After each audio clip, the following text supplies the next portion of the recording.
Hello everybody, it's Azza. I'm sorry I haven't uploaded for 6 months, that's half a year, but I promise I'm back with the flow and ready to make more videos. Now, seeing as how I've just finished playing Slender the Arrival, just finished walking through it, I thought why not do a summary of the lore of the Slender the Arrival game. As although it is Slender Man, it has some fairly in-depth lore for a game of this caliber. So without further ado, let's get into it. Our story begins with Frida Matheson, a German woman who moved to the United States in the late 1800s. From what we know, she had a sister called Franziska who stayed in Germany, which we learn via a letter from Franziska to Frida, describing that they are an ocean away.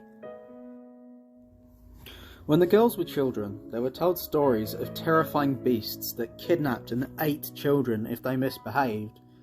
These stories were likely from a book found in the cellar at the Matheson farm. Whilst Franziska accepted that these monsters weren't real, Frida believed in the monsters and so wanted to try and find these creatures.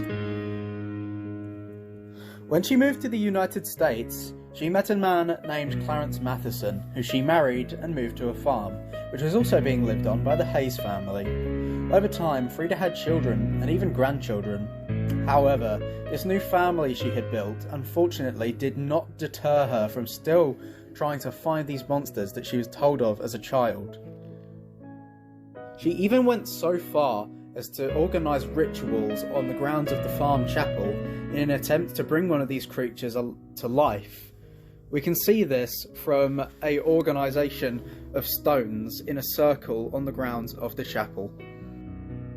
It is important now to mention that the children that lived on the farm included Walter Matheson, Patricia Matheson, Maggie Matheson, Rose Matheson, and Norman Hayes. These children were allowed all around the farm to play, even during the evening.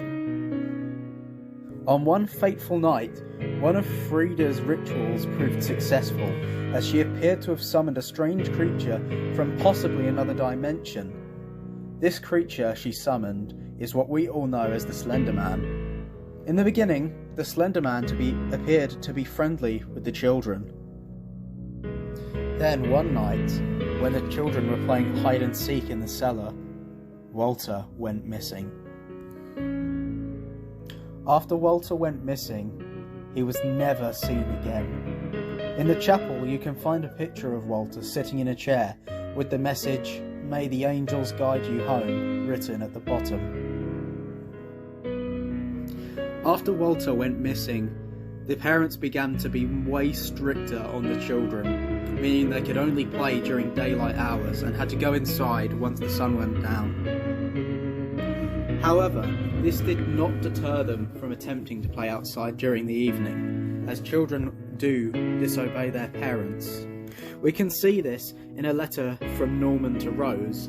Another thing we can infer is that Patricia was more sensible and listened to the parents. We can tell this from Norman's letter when he writes, "Don't tell Patty, she'll tell on us." On one night, however, Patty must have caught the children in the act, but was somehow convinced to play along with them, most likely by Norman. However, this was a huge mistake, as on that exact night, Patricia came face to face with the Slender Man, and was led away from the farm, just like Walter. After Patricia went missing, there was a tremendous amount of grief within the family.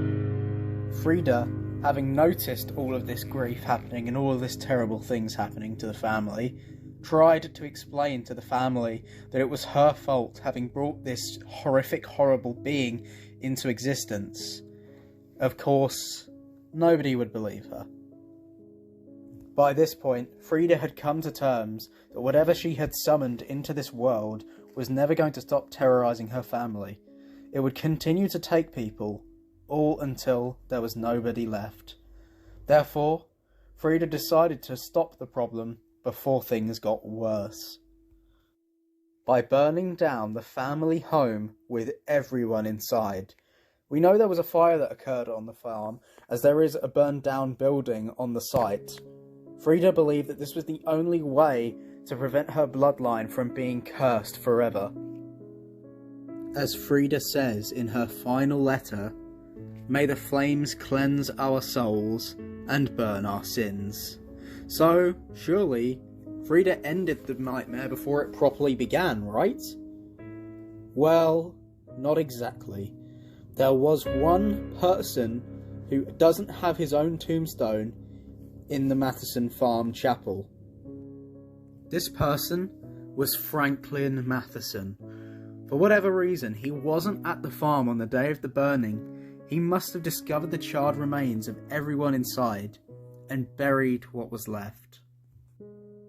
As for Frida, she has her own special memorial on the opposite sides of the chapel, which reads, "May you be blessed for eternity."